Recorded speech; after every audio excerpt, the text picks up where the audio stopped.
பொதுவா நிறைய பேருக்கு ஒரு பயம் உண்டு. நமக்கு வாழ்க்கையில நல்லதே நடக்கல அப்படின்னா, யாராவது நமக்கு ஏதாவது செஞ்சிருப்பாங்களோ? யாராவது நமக்கு ஏதாவது வச்சிருப்பாங்களோ? தொடர்ந்து துயரம் வந்து கொண்டே இருக்கு அப்படின்னா, யாராவது எங்களுக்கு ஏதோ செஞ்சு வச்சுட்டாங்க. செய்வன செஞ்சு வச்சுட்டாங்க. அப்படிலாம் நம்ம சொல்றோம் இல்லையா? இதையெல்லாம் நீக்கக்கூடியது எது தெரியுமா? சேவல் தான். சேவல் சாதாரணமான சேவல் இல்ல. முருகப்பெருமானுக்கு கொடியாக விளங்குவதே அந்த சேவல் தான். அது மேலிருந்து கூவுதாம். கொக்கரக்கோ அப்படின்னு கூவி, ஞானசூரியன் வருகிறான் எல்லோரும் எழுந்திருங்கள் அப்படின்னு நம்ம எழுப்புமாம். வள்ளியினுடைய திருமணத்தின் போது கூட சேவலினுடைய ஆற்றலை பற்றி ரொம்ப அழகா முருகப்பெருமான் நிரூபித்திருப்பார். அங்கே எதிர்த்து வர கூட்டத்தினரை எல்லாம் பார்த்து முருகன் போய் சண்டை போட வேண்டாம் அப்படின்ட்டு அவர் என்ன பண்ணுவாரு? சேவல கூப்பிட்டு, "சேவலே நீ போய் கொஞ்சம் கவனிச்சுக்கோ" அப்படின்பார். இந்த சேவல் என்ன பண்ணுமா? கொக்கரக்கோன்னு கூவுமா.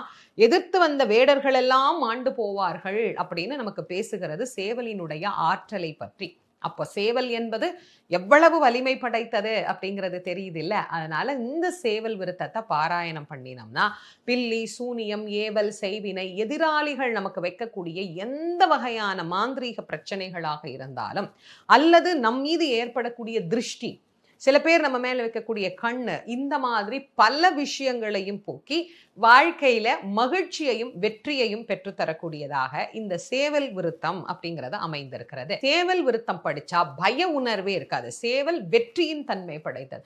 பயம்னா என்ன பயம்? எல்லா பயமும் தான். அதோட முக்கியமா யம பயம்